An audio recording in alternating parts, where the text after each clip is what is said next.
welcome to the latest edition of the Sevillistas Worldwide podcast, where we talk about Sevilla FC and all things Sevilla FC. And boy, do we have a lot to talk about in this episode. We haven't been around for about a month now, so nothing's happened. Just a few little small things here and there. But anyway, we'll get right into it. First up, I'm Chris Lell, down in kind of Virginia area, Manassas, Virginia, right outside of Washington, D.C.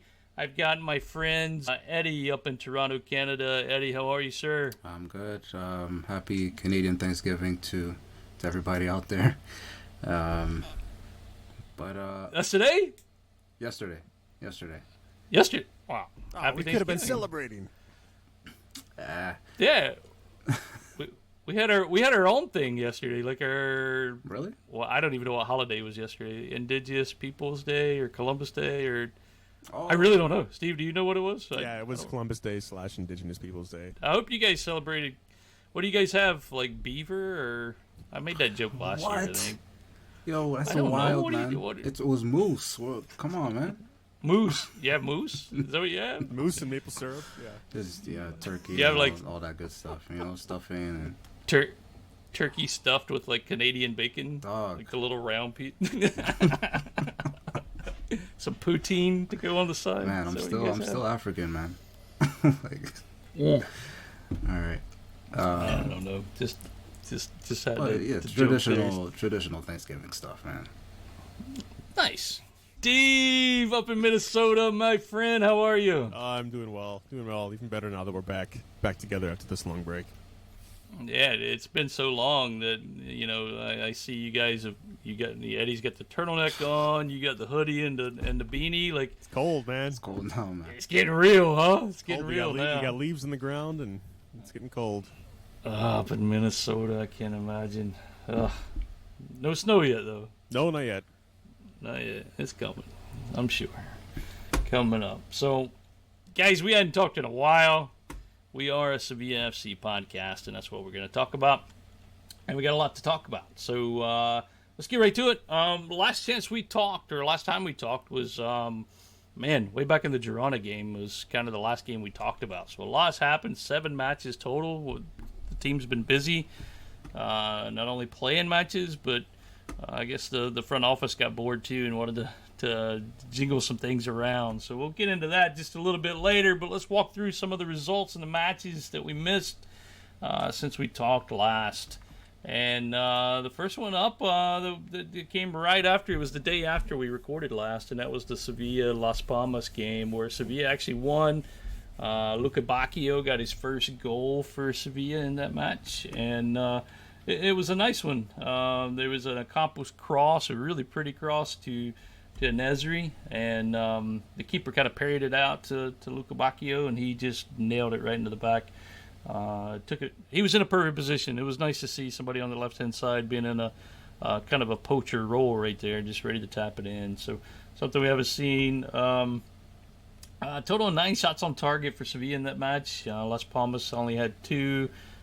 Pretty much a domination. The interesting thing in that game was Las Palmas did have 57% of the possession, which they didn't do much with it. 14 shots, 2 on target. Sevilla pretty much controlled it. Got the late goal, though, 71st minute from Luca Bacchio to get Sevilla's. That was their first win, right, guys? I believe in the season. I think that was the first win of the season. We've only had 2, and that was the first. Yeah. Yeah. Jeez, man, what a way to start. Then right after that, we had the first Champions League game of the year with Lens. It was a 1-1 draw, and Sevilla got up early on that one. Ocampos with the wonder header from a Rakitic corner. Kind of flicked it back in the back post. Rakitic found Ocampos there on the near post. And Ocampos just kind of like headed it back, and I don't know about you guys. I didn't think it was a goal. Like, I was like, what happened? Like, it was just so weird. It was a very strange one. Kind of reminded me of that. There was a goal last year, kind of very similar by Bade, I think. You remember that one? Where it kind of looped into the back of the net. Oh yeah. Man United. Yeah, that was Man United. Yeah, it was a Man United game, I think. Yeah, I think you're right. Yeah. The second goal, This is strange. Yeah. Kind of the same kind at of... the Sanchez Pizjuan. At the Pizjuan, right? Yeah. Yep. So Sevilla,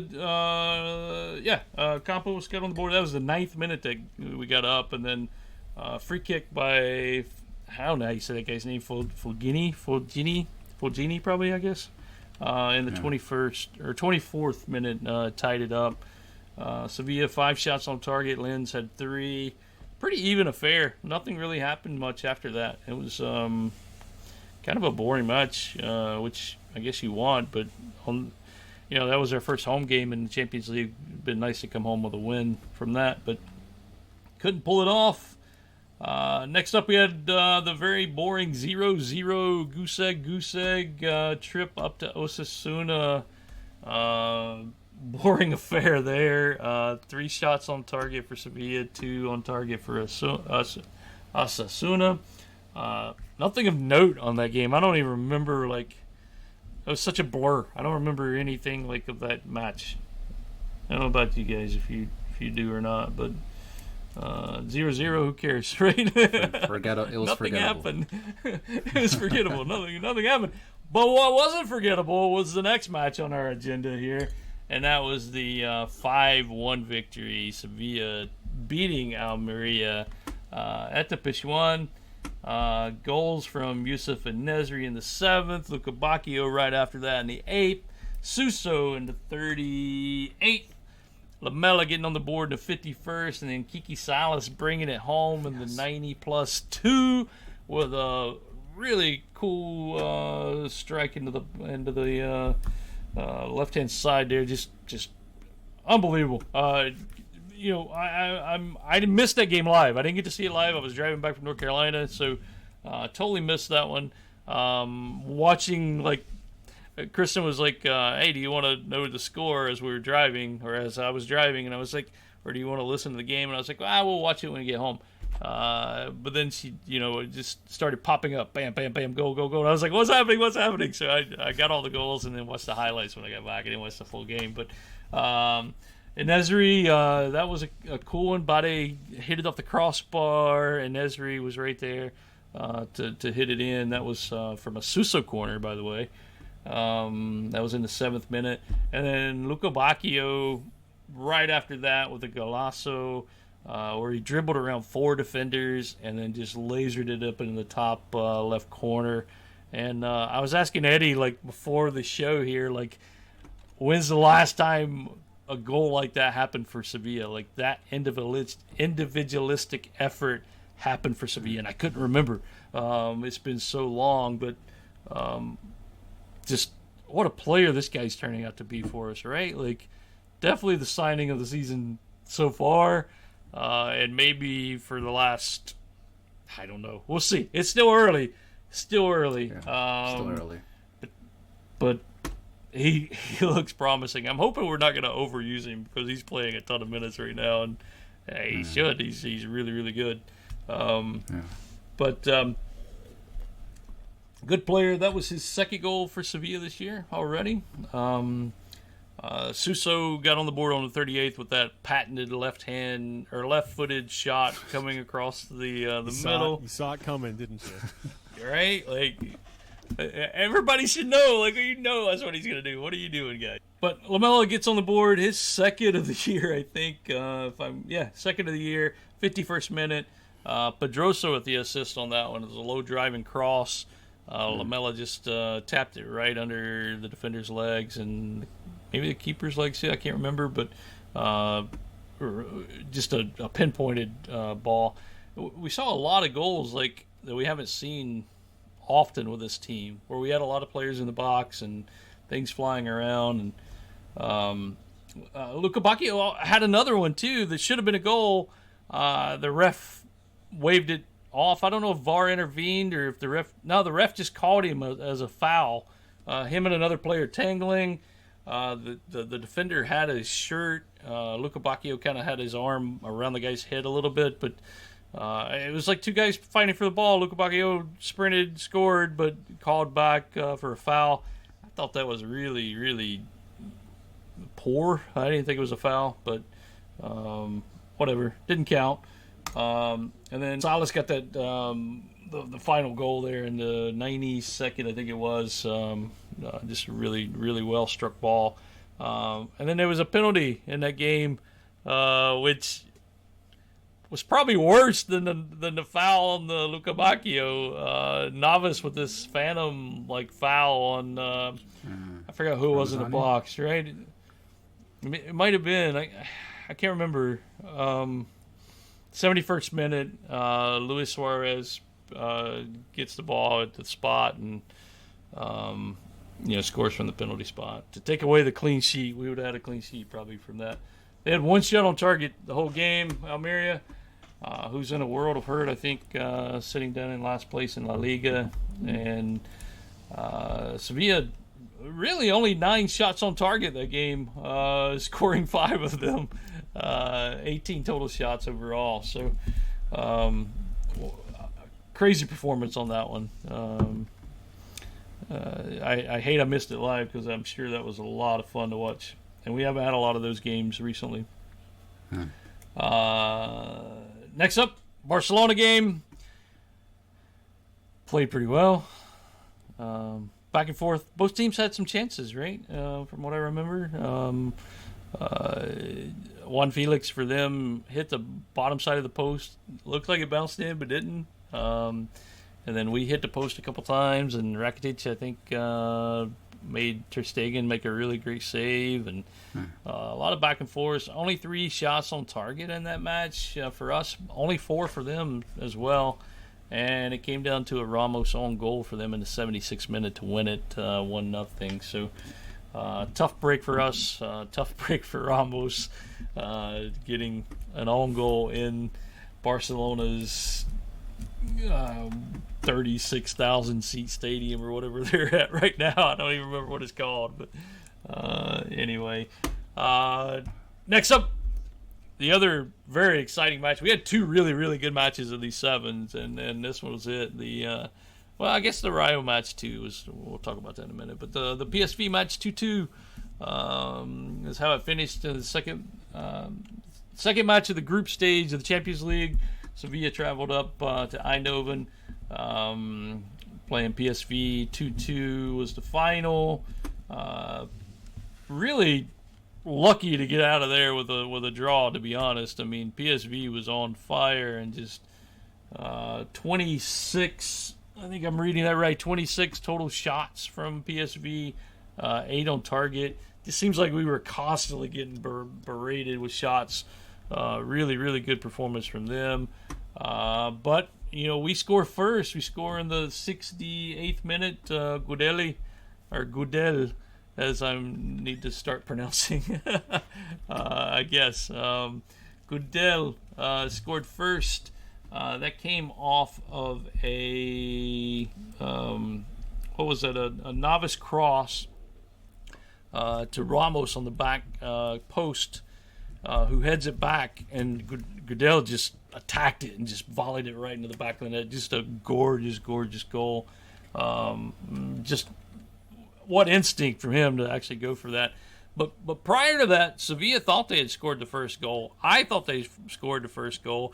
I think if you'd have showed this to anybody else in the world that wasn't a PSV fan or the 2 refs in charge of VAR and on the field, was a good goal. And that was the Pedrosa goal to open it up, where it was called back for a handball.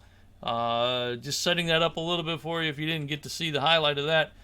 Pedrosa being very aggressive, blocks a pass. It was basically a clearance from the defender, Romalo, I think so, the defender for PSV.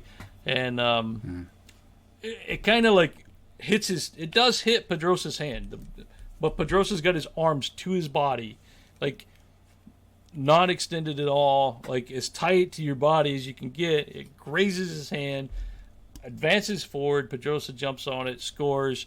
Sevilla should be up 1-0. For whatever reason, VAR says, "Hey, that's a handball." Waved off, and that's it. It didn't count. So I thought it was terrible. I don't know if you guys thought the same. I don't think I've ever been mad at a VAR decision like that one. I wasn't even mad about it. I was confused. Now I'm a little bit upset about it. Now that you've had a couple of weeks to process it, but in the moment, it was just a head scratcher. That was the time where I realized that maybe I don't understand these handball rules enough. I thought I do them, but what's a handball and what context is it? Because if this were on the other end of the field, and we have a handball, like a defender gets in front of the ball and it hits his hand there, that hasn't been called, at least consistently. It hasn't been called a handball. Yeah, if the hand's close to the body, it so shouldn't be gone. I honestly had to second guess myself and start gaslighting myself. Wait, do I really know this? Am I not as knowledgeable about this as I thought? Is there a different context? If he hits the ball and then it goes to himself and then it's on the attacking side, are there different rules that govern different parts of the pitch? I was just going through all of these iterations in my mind, and I just got yeah. I mean, so good. It's a good thing because it allowed me to not get angry at it. But it was just such a head scratcher. I don't understand it. It's literally Pedrosa had to cut off his hand not to be that. There's nothing else he could have done there. So it wasn't I don't understand. I'm still confused. I don't know that anybody said it was a proper explanation. The U.S. announcers here speaking in English on the feed. Oh, yeah, that's a handball. Clearly, it touched his hand, blah, blah, blah. But, dude, what is he supposed to do? Go armless the rest of his life and not get a handball? It doesn't make any sense. Eddie, did you see it? You know what we're talking about? Your thoughts? Are you the same? It's tough. What are we missing? Touch. I guess they determined it whether that the hand was used to control the ball, because it hit his hand, then his thigh, and then it went. But for me, his hand was really close to the body, so perhaps it shouldn't really have been considered a handball, unless it's one of those rules where the hand was used to score a goal. Like the hand of God kind of thing. Yeah, it didn't directly lead to the goal, but I could see why they would have chalked it off. But what was more of a handball, that one or Fernando against Roma? Huh. I didn't mean to reopen that that can of worms. Probably Roma, honestly. It's. But I mean, he was so neither one of them was probably. I don't know. The two of them in a vacuum, I would say Fernando against Roma was more of a handball than this. Yeah, I mean, it's tough. I get it's a good question, but I mean, if this and they were probably just it was the first goal in the game. They were like, let's just take it off the board and let them fight for it the rest of the way. Maybe is what they're thinking, but of course, Sevilla Twitter has a whole different theory. If you go onto fan sites of Twitter and how it's a conspiracy against Sevilla because this is an Italian ref and we knocked out Juventus and we took the title away from Roma. It's a whole thing on Sevilla. Yeah, it's a whole thing on Sevilla Twitter, man. It's always always a conspiracy. Yeah. Jeez. Anyway, I thought it was hilarious when I started reading that. I was like, guys, come on, really? Anyway, I don't even know if the VAR... I think the VAR ref was Italian too. But anyway, it doesn't matter. Come on. Back to the PSV game, which was very entertaining. It was really very nerve-wracking because PSV was such an attack and on the ball all the time. Anyway, Sevilla did open the scoring with the Goodell strike. But then the ref intervened again and called a penalty on Ramos. Tillman in the box goes down in the 83rd minute. Ramos called for the trip. There was contact. I thought it was a penalty at first, too. I didn't see any problem with it. Replays show that Tillman was kind of falling down prior to the contact. I can see it going either way. I wasn't mad at it. Yeah. It was what it was, right? Ramos was in not great defending position there. So, he left it up to the ref to make the decision. He did. Our old friend Luke de Jong steps up from the spot, ties the game up 1-1. And then, a minute later, our friend En-Nesyri, our best player of the season so far, En-Nesyri, of my opinion, best player. I mean, you got to say that. 5 goals overall. He's got to be your best player, I think. But more than that, Wanlu delivered the cross. Perfectly timed cross, perfectly timed jump from En-Nesyri to put Sevilla back in the lead 2-1. I'm thinking, all right, we're looking good on the road. Maybe we'll get this victory. And then also in the 89th minute, Luca Bacchio hit the post on a breakaway. So it's like, we're all so close. But then 5 minutes of extra time. For some reason, Sergio Ramos decides to foul on the sideline. No chance of really doing anything with the ball, but he fouls, sets up a free kick, and Nyland gets beat right near post from Jordan Tese, right? Is that how you say his name? Anyway, tie game, last kick of the game, 2-2. Sevilla is now third in the table, 2 points, 2 behind Lens, who's sitting in first, and 1 behind Arsenal. So the group's for anybody, right? It's wide open in that group. It's a shame we couldn't pull out the victory here, but it's still wide open. So you gotta feel okay if you're Sevilla here, and the new boss coming in. Oops, I teased something. Spoiler alert. Now you got to stick around and listen to the rest of this podcast. So, anything on the PSV game did you want to talk about there, Eddie, or did I summarize it pretty good? I know you wanted to talk about that one earlier. No, that's about it. It was nice seeing Wanlu getting that cross, almost Navas-like, to find the striker there with the header. I like that we hit them back right after they scored as well. I think it was something like, it was seconds. It was like the replay less than a minute from the kickoff, right? So I love goals like that. I just feel like we could have held on, and I know all fingers were pointing at Ramos because he was at fault for both goals, you could say.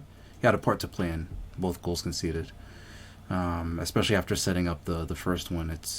For us, it was a bitter pill to swallow, but the man that was brought in to fix our defense, or to at least improve it, kind of got in the way of an important result in the Champions League, and it was one of those games where you're a Sevilla fan because they just make you care so much. I was already thinking about the Arsenal game, when we're great time wasting, especially when Acuna's on the pitch, because he's a master at that.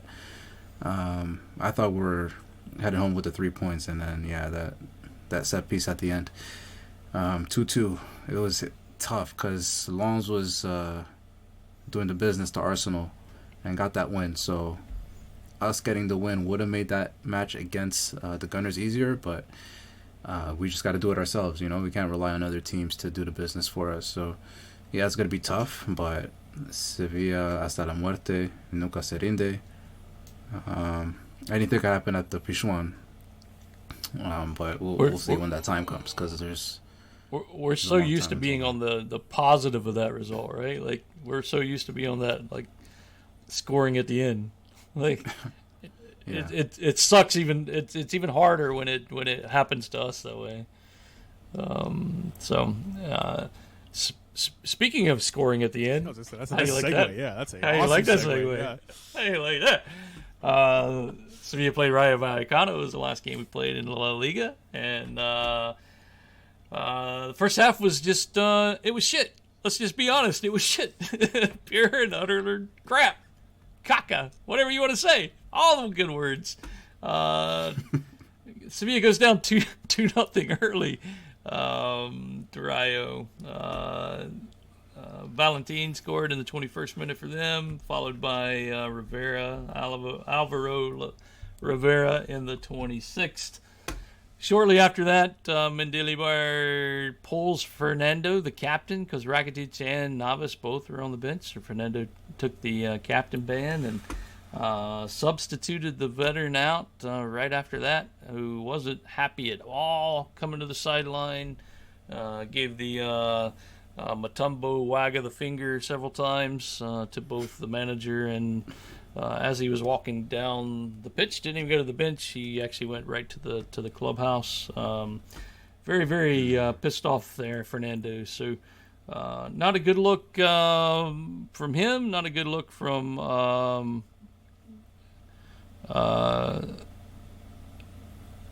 hang on.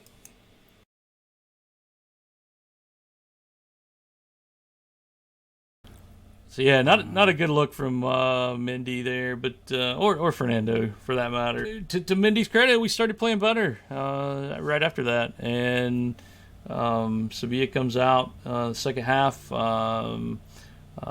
So gets on the board with his first goal in the 50th minute with a really cool curling shot from just outside the box, and then I don't know, chances there, but.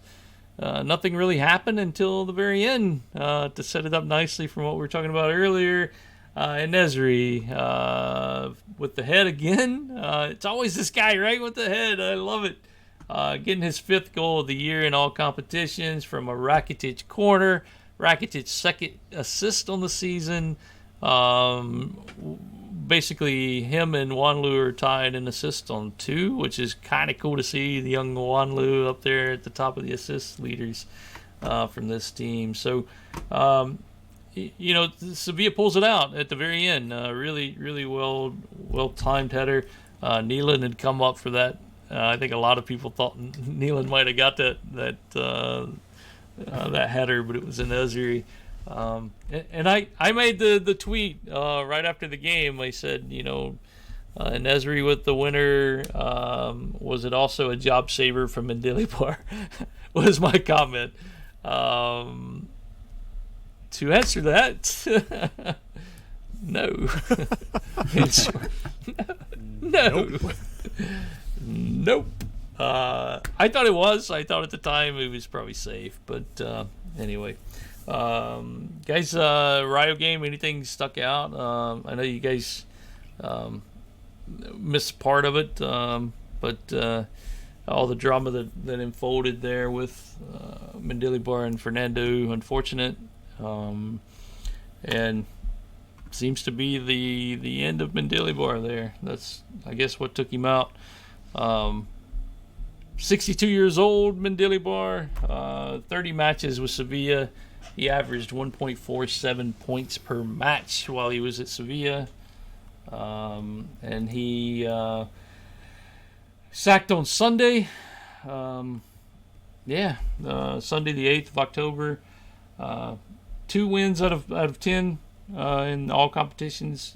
It had to be a tough decision, right? Had to be a tough decision for the, after winning the Europa League. But you could just tell that the team, especially with the drama, I think on Sunday, Saturday, the drama with the game on Saturday just kind of put everything in perspective and said, all right, maybe some things need to change. Mendilibar did say after the game, I leave friends at the club and I leave friends in Sevilla that I will always consider as my home. I am also proud after the night in Budapest to become a small part of the history of this great club. I will always tell you, and I will always carry you in my heart. So, really kind words from Mendilibar, and I hope he did a somersault while he was leaving the building. Anyway, guys, what are your thoughts? Did you think that's the right move from Sevilla? Steve, we'll start with you. What do you think? I don't know if it's the right move.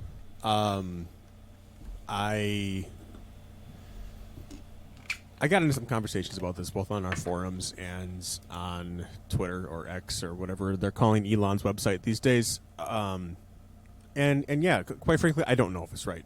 It's tough. 2 wins out of 10 is not good enough. It's not good enough to cut it. And the club obviously felt the same way. We're behind where we were at this point last year, which is surprising. But even even then, things felt like we were moving in the right direction in a way that we did not feel last year at this time. But at the same time, I don't know if it's the right thing. I do applaud the club in making the decision when they made it.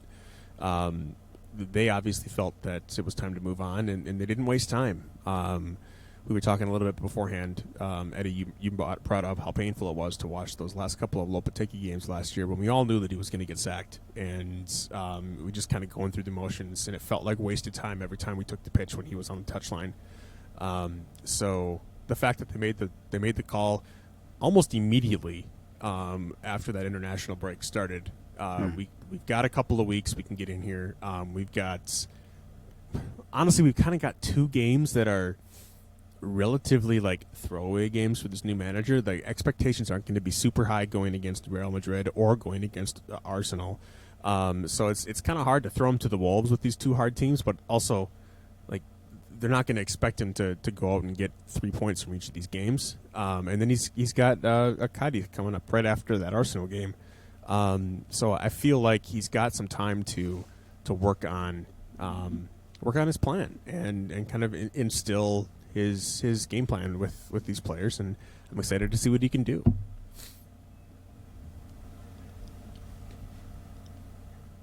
Yeah, Eddie, what are your thoughts? I don't really know anymore because when we sacked Lopetegui for Sampaoli last season, it was hard not to see what he did for us in the past. So I was filled up with a lot of that. The whole Nasri, Zonzi pairing in midfield. You know, the first years of seeing Ben Yedder, Sarabia, all that good stuff. Jovetic in January. So good memories. Maybe that didn't tail off really well at the end, but it wasn't really that great of a stint. We got the whole Jordan meme out of that. Reading the paper at the Camp Nou, but the Mendilibar sacking, I guess it had to happen because the results, the first 3 games, we lost the first 3 games. So the fact that we started the season this way, you could tell that, okay, things are not going as planned. We did not see that coming, considering that we actually addressed some issues in the summer. Perhaps not enough, but it's not the same team from last year. Still similar, since he was still playing some of the same guys. But I guess he pretty much was on a chopping block at the start of last international break. I guess that if things didn't improve, then a decision would be made this time around. So we only got those wins against Las Palmas and Almeria. Sure, match away to Barcelona is tough, but the other matches, the lack of clean sheets, I guess, and perhaps I guess this is the style of play that's not really clicking, because it still feels lethargic and same old stuff with Sevilla. Where's the direction? Only playing one good half of football, except for that Almeria game. I guess that was the first time we had a real complete game from this team. But I don't think the sacking is too early. Perhaps it's right on time. Perhaps you get a manager that Horta wanted in Diego Alonso. I'll say right now I don't know anything about him. I haven't watched much football for the last couple years to know how well he did with Uruguay. Knowing that they had it was hard to replace the Tabares, who was there for many, many years. And they had an aging, changing of the guard with Luis Suarez and Cavani, so he had tough decisions to make there. So how would that correlate to the decisions he will have to make here with the old guard? Hopefully it doesn't lead to, substituting your captain in the first half. But will he play the new guys right from the off? Will he have a consistent starting 11, which I'm seeing some people having issues with how Jose Luis had to start the season. Maybe some more consistency there, because I'm sure we all want to see more of Sumare. Perhaps not. Whenever we see Sol being benched or not starting, why is that the case still? But I mean, I'm glad we're going with a new name, and not the rehashed Spanish managers that get linked to us whenever we'd made a sacking last season, Gracia or Marcelino. I know we're linked with Iraola, but he's at a job right now at Bournemouth. So yeah, I'm glad we're going with something fresh. I know it's a risk. It will be his first job in Europe. So we'll see how that goes. I'm pretty neutral on this because I have no idea what to expect. So I know we have some good pieces to play with here. So hopefully it goes in the right direction. Uruguay, and having to make that transition. From what I read about the new guy is, he did that and winning 4 straight games to get into the World Cup. Bringing in some of the new players, younger players, to kind of rejuvenate that squad. It'll be interesting to see if he can do some of the same here, because we do have an aging squad that needs some kicking the butt, if you will. It's going to be interesting to see how he plays that. You mentioned all the subs or the rotations by Mendilibar. I think I heard on the Rayo game 28 different players for Sevilla this year used, the most in La Liga. So just kind of seemed a little unnecessary on some of the rotation that he was doing. I don't know if he was trying to play the long game, but you got to win the short game instead of playing for that long game. Anyway, I asked some of the guys on the interwebs and on Monty's Men especially what their thoughts are about the sacking of Mendilibar, and I've got one here from Pac-Man on the forums. Pac-Man's from Utah. He says the sacking of Mendilibar is unexpected, as I thought it might not be a bad idea to ride out to the off season to have a better chance of getting someone great, but it's not unwarranted. Mendy's record speaks for itself. He's struggling underwater, and it seems like the end of last season's bump was just that, a bump. The quality in this squad is too much not to take advantage, or not to be at least in competition with the European spots, and we need to take advantage of that. I just hope we can find the right guy to do it. That was prior to the announcement. We also have some comments from Ryan Moore from Virginia here. Hey there, Sevillistas worldwide. This is Ryan Moore, calling from a lake outside Washington, D.C. here, fishing with the kids. Thankfully thinking of other things other than Sevilla having to sack its third coach in just over a year. But here's my sort of take on the thing. I think, the timing was right, necessary, and always better to sort of speed things up over an international break, give a little bit of a breathing room. So yeah, I mean, there's nothing to be said. Probably, I definitely think you needed to give Mendilibar the opportunity to show his class after what he did last season. And, I think he's one of those coaches that's just, if he's comes into a situation up against the ropes as he always has, in the previous, all the teams he's been always, in relegation battles and whatnot, somehow is able to make the magic happen just enough to squeeze by. But, this season, for whatever reason, just hasn't gone his way. Who knows who we're going to get. I really hope we don't get Marcelino again. No good memories from that period of Sevilla.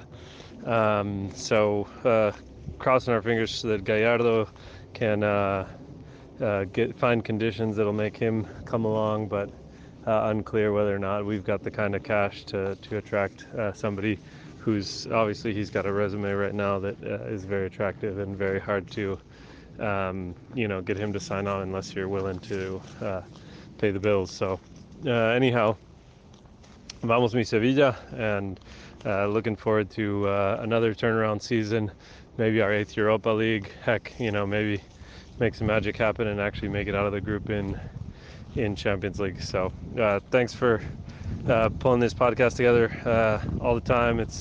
We all appreciate it and have a lot of fun with it. So take care. Have a good night. And here's Manuel Munoz Romero, also from Virginia.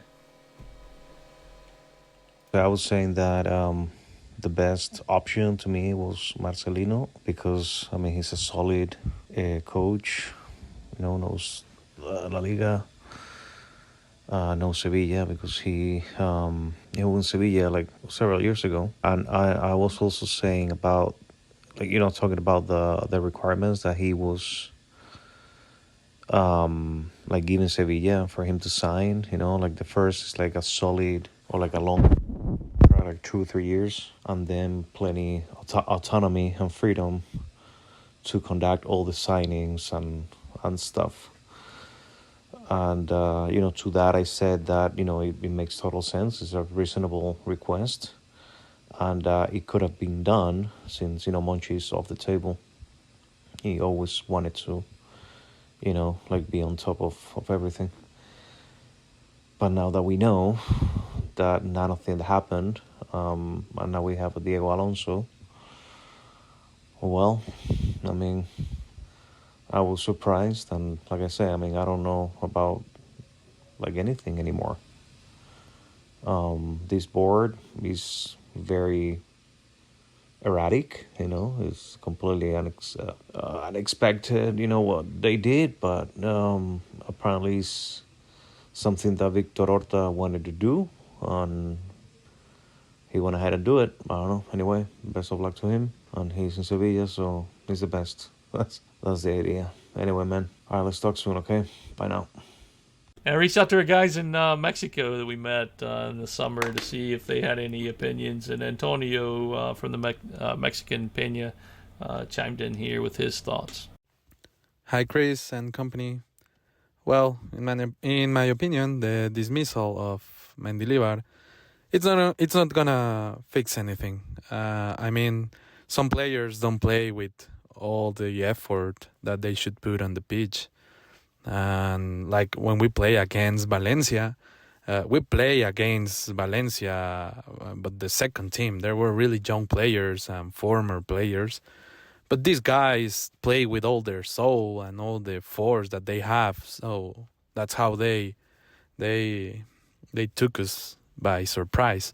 So I, in my perspective, we need to change the president, all the administration of the club needs to clean up, because the problem is starting to be in the center, in the heart of Sevilla. So that's my opinion. Anything is gonna change, even if we bring Guardiola, if we bring Ancelotti or Arteta or whatever other coaches that we can bring, anything is gonna change, because the problem is in the heart of Sevilla, like the president, the administration, all the troubles with all the the investors and all that stuff. So that's my opinion.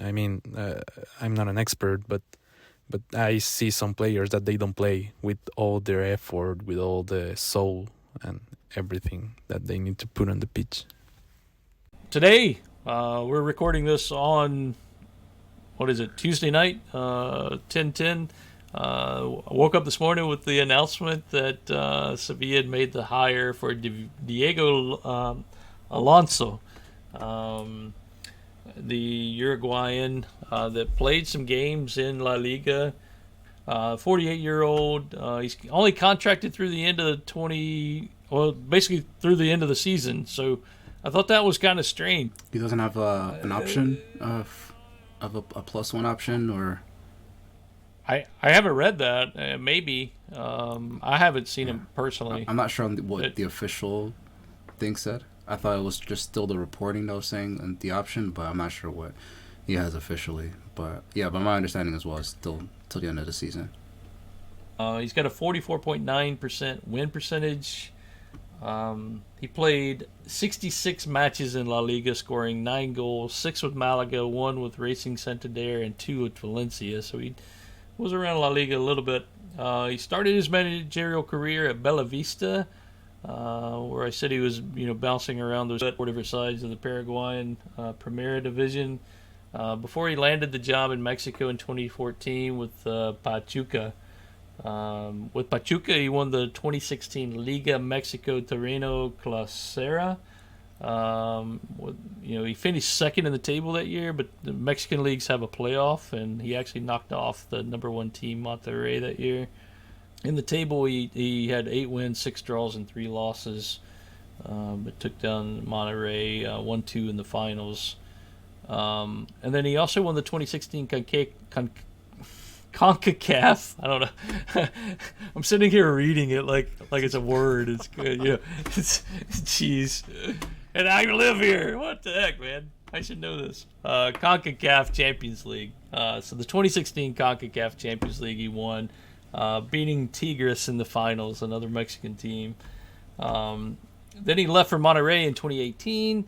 He became the first manager to win to win the CONCACAF Champions League with 2 different teams. The first guy to do that. While he was in Monterrey, he knocked off Tigres again to win that one. So Tigres probably can't like this guy very well, right? Like he's like, whatever. But he was fired in September 2019, and then he found a spot in MLS. New club Inter Miami came into play in 2019. Was Beckham's first hire there. As Beckham owns Inter Miami. Partly owns Inter Miami, whatever. Anyway, so for the first club there, he didn't last too long there. Beckham sacked him to go with Phil Neville. Then 2021, that's when he was appointed the Uruguayan national team, replacing Tabares. I was always afraid watching those games when Tabares was there. I thought he was gonna die on. He was so old, but. I mean, to come in and replace a legend like that is always tough. You saw it with Emery, right? Like Emery came in to Arsenal and tried to replace Wenger. Wenger. And then who was the guy that took over Man U after Moyes after Ferguson? Yeah. Yeah, after Ferguson. I mean, it's always tough to come in after that. But he came in, had really good success early on, and got him into the Qatarian World Cup. Crashed out pretty soon after that. I did find out. So he does have a tie to Sevilla. His uncle Diego Alonso played 12 matches with Sevilla in the 75 and 76 seasons. I thought that name sounded familiar. Yeah, right. 4 years before I was born. Yeah, I remember that guy. But anyway, he does have a tie. I thought it was cool. I'm sure some of our guys out there know. Looking at you, Brian and Tim, maybe. Those of us with a little bit of gray in our beards, yeah. Hey, I have a couple gray hairs. Not on my head, though, yet. I'm staying proud for that. But anyway, I reached out to the Mexican guys again just to kind of see if they could shine a light on this guy, and they really didn't have a ton to say. The only thing I got really was from Irving Vega, who's in the Mexican Peña, and he said he had a good time at Pachuca, and he thinks with the current players at Sevilla that this manager will be able to work within his tactics to best utilize those players. And that kind of goes to what Enrico on the Monty's Men forums said too. I guess he listened to the press conference today. My Spanish is not good enough to do an on the fly translation like that. So luckily he was listening for us, and he had this to say. He said the system, even though he's known for a 4-4-2 or 4-2-3-1, is irrelevant. This is what Alonso says. What matters more to him is getting in positions that the players can use their strengths and are comfortable to create game-winning moments. He thinks the aggressive approach and he likes the aggressive approach and high temperature football. To be dominant and try to prove quick combinations is the best way forward. Realistically, he says everybody wants that. The more motivating part and connecting to the group is the more intimate part. So basically getting to know the players. And I did read a story in one of the pressers. I forgot who actually put it out, but basically of the guy showing Alonso showing up to a player for the Uruguayan national team and spending like the whole day just at his house, like talking football, like, hey, trying to explain like what he was expecting out of him. And it just said, the Uruguayan player said it just made you want to like work harder and be motivated. So he seems to be a very hard worker and player minded. So let's see. I think it's the consensus on Twitter and Monty's Man was like, who's this guy? Like, a lot of people didn't know very much about him, and it came out of left field. He wasn't on any of the rumor posts. Nobody knew. So it was kind of intriguing to see that that signing this morning. So, guys, any thoughts on the new Jefe other than what we've already said? Like what Eddie said, I'm just really excited about it. I don't know anything about him. It's fresh. It's not somebody that we've been linked to, or every struggling Spanish club has been linked to over the last 4 or 5 years. So who knows what we're going to see? And I don't know. It's kind of like opening a present on Christmas morning. You don't know what you're going to get, but hopefully you like it. Yeah, that's a good point. I think that's the consensus among all the fans. It's nobody wanted a retread, right? Like nobody wanted somebody that you see on the sidelines of La Liga all the time, and me included. I didn't want to see that. So it's good to see. Yeah. He's got a lot of work ahead. You mentioned the upcoming fixtures with Real Madrid and Arsenal. Yeah. Right after that, you got Cadiz, Celta Vigo, both bottom tier teams that we're fighting with. Let's be honest. Oh yeah. We need those games. We got to take those. Followed up with Arsenal and then Real Betis, the derby. So his plate is full. It's going to be a challenge. Hopefully the team. I mean, they already had a training session today with him, so they're hitting the ground running. Hopefully they can do some good things, because I think Pac-Man said it best. We've got some talent on this team that's just underperforming. You also heard it in Antonio's message from the Mexican Peña. Like some of the players might not be working as hard as they could, and maybe that's what it is. Maybe it's just trying to find that motivation needed to compete all the time. And you see that, like how he bounced from scoring 5 goals against Almeria to, can't even show up in the first half of Rayo at home. Like it's just so weird with this team, why there's such a disconnect between games and why we're not showing up. So anyway, huge challenge. Just to highlight real quick, I'm totally not biased here, but Luque Bacchio won Player of the Month for Sevilla. I'm not sure if there probably was a league Player of the Month, but I don't know who that was, nor do I care. It should have been Luque Bacchio, but he's making a real positive contribution to this team. I just hope it creates some positive chemistry, because I hope they start sharing the ball more, like namely between him and Ocampos and Lamela. They're all capable of doing some good work, especially in that game against Barcelona where that was the front three. There are some good combinations there. It's just that it's a bit bittersweet, because I know we're not going to see them mainly as a front three, because we're definitely going to incorporate Yen somehow, either Yen, Rafa, or Mariano. But just seeing those guys together, it just kind of shows the kinds of players that we need at this team to make the attack click. I also wanted to highlight Sergio Ramos, because I feel like the contribution has been positive, overall slightly positive, but to our own detriment because crucial mistakes. I mean, the Barcelona own goal, it happens. There's no avoiding that.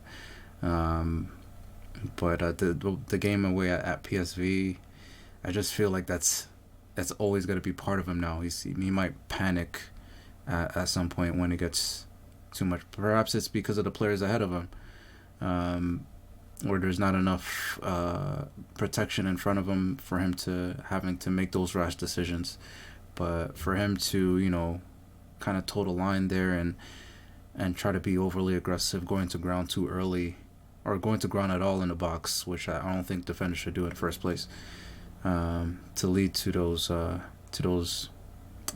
crucial errors. But we'll see. I think it's a signing we needed. I'll admit, but hopefully it doesn't get worse. I still believe that everything will be better once Marcao comes back. I still have faith in my man.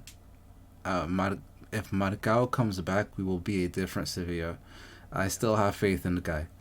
I know it's a joke now. He was supposed to come 7 days. He was only supposed to be out for 7 days. It's just a little niggling injury that's kept him out for 3 months.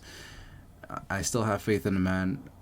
It might still be a bit of Diego Carlos in him, where he's gonna have some of those Ramos-like fouls, but he will change the look of the defense. He has such a presence about him that it's like that's the guy that's needed, alongside Bade. But it's gonna come to that. Hopefully Soumare gets to get some minutes, to finally get the torch passed on to him from Fernando. But it's still a work in progress. Marcao made an appearance in this last in the Rayo game. He actually got off the bench, onto the pitch, right around the time on the sideline. Sorry, on the sideline. He was dressed. Did he have crutches? It almost looked like he was coming into the match. Like, it was really weird, and I'm still not sure what he was doing. It was near the second goal from Rayo, and I thought he was just arguing with the ref or something, up near Mendilibar. Enrico from the boards was saying that he thought that he was preparing to come on as a sub. So he did make kind of a cameo there. He made TV. Let's put it that way. He made the TV. So maybe he's closer to coming back than what we thought. Let's hope so. I'm hopeful, man. Because that's the guy. I think so too. I really liked what we saw from him earlier when he was fit. The very few times that he was fit, but he just seems kind of the Diego Carlos that we needed, the muscle back there, the meat and the potatoes, if you will, of the defense of what we need. Yeah, that's a good shout out. Juan Lu also made player of the month, I think, for his Sofa Score, and their player of the month thing. Been playing really well. What do you guys think about Pedrosa's play on the left hand side, left back? What do you think about him? Did you want to chime in on this one, Steve? Because he was kind of at the front of my mind as well, but I was gonna wait a while. No, yeah, go ahead. I want to put my thoughts together here. I feel like he's a bit weak defensively. A bit meaning a lot. Especially those 1v1 situations. Not to say Acuña's infinitely better, but I feel like Acuña holds his own better than Pedrosa does. When Pedrosa's 1v1, I feel like it's wash. Like, the player's getting by him no matter what, and who's there to back him up? It's Ramos.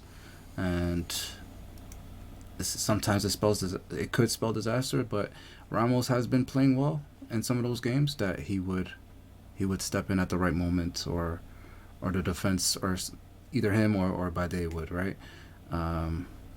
So the other problem with that is Luque Bacchio. As well as he's been playing, I feel like he's a little bit, he struggles a bit with getting back. So Pedrosa, with the age of attacking fullbacks, right? You're gonna need your winger to come back as well. So Luque Bacchio doesn't do a good enough job in coming back, leaving Pedrosa exposed. especially that Barcelona game when Cancelo and Yamal were just wreaking havoc on the right side. I mean, thankfully Yamal didn't have that great of a first half, but in that second half, that's when it started to click with him, and then Cancelo was having a really good game. When João Felix hit the post, that was a ball from Cancelo that split two defenders there to feed Felix, and then thankfully it hit the bar. But it could spell disaster in other games, but those are just things that I've seen. As good as he's been going forward, Pedrosa, defensively I'm a bit skeptical, but maybe he's still trying to come back to full fitness. He's probably a bit, more restraint, that doesn't want to get injured, going to the challenge and stuff. So I'll give him time with that.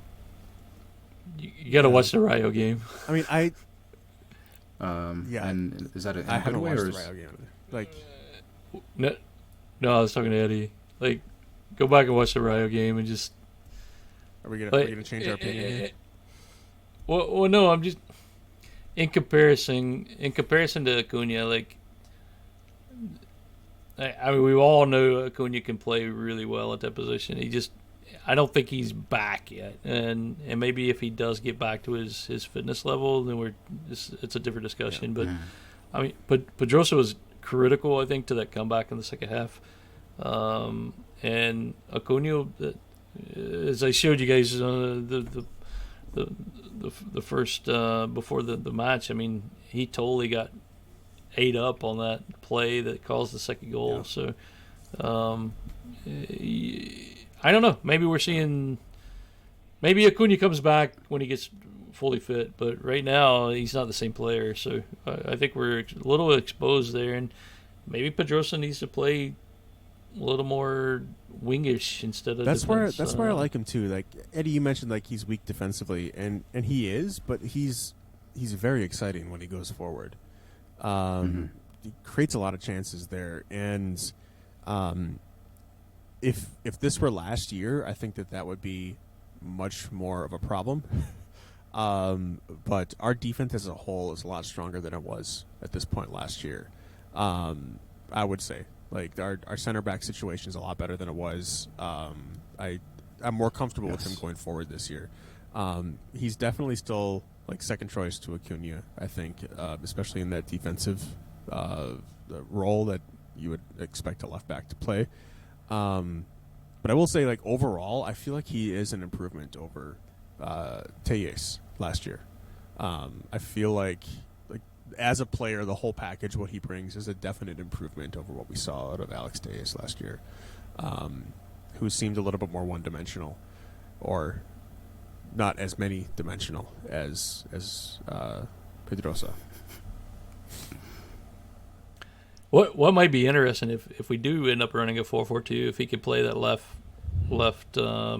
mid there, like left mid attack, like him and Acuna on that side, and then put Luca Bacchio with a Yen up top. I mean, that might be dangerous. Really that might be dangerous. Interesting. But then you got other players who could play there too. But I feel like almost every one of the players that we signed this offseason, we can slot in, and we can like make use of in multiple ways, like in the positions that they play. Like it feels like they're more dynamic than last year, and it just feels more exciting.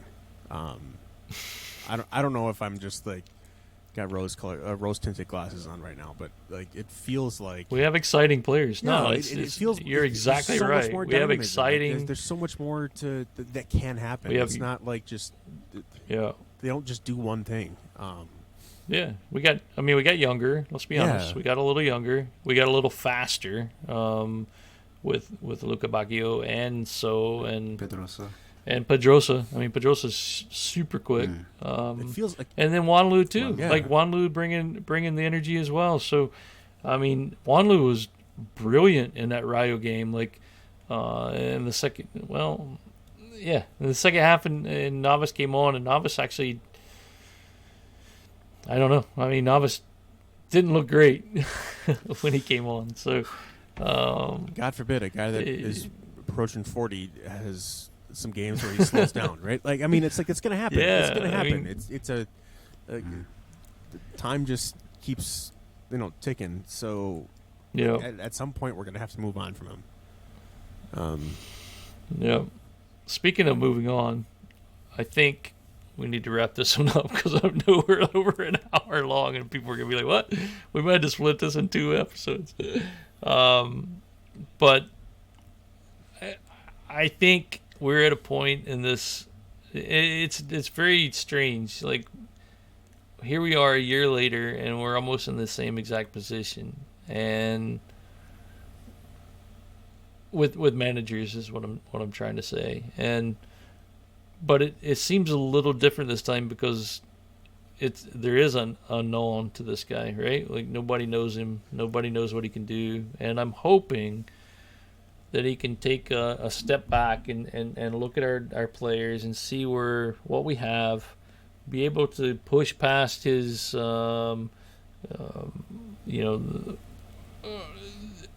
ingrained thoughts of what a player is and what he can be. Like, I think Mendilibar had that a little bit. Like, he didn't want to change. I'm hoping this guy can get away from all that old school thinking and bring some new life into this club, because it's needed, and we've known it for years that we needed to revamp and get younger, top down. We need youth in everywhere, and maybe we are seeing that with Del Nito Jr. coming and getting higher standing within this club, bringing some youth and different ideas. I don't know, and Orta too. I mean, Orta's not very old as well, so hopefully it's starting from the inside out. Guys, going into the international break, new manager, old manager out. The team coming off a tie that felt like a loss, but well, not really. I don't know. It was a weird feeling on that Rayo match. Just coming from behind at the end and it's still draw, but whatever I'm trying to say. It's late here on the East Coast after midnight, so until next time, folks, vamos mi Sevilla. Vamos campeón. Y nunca te rindas.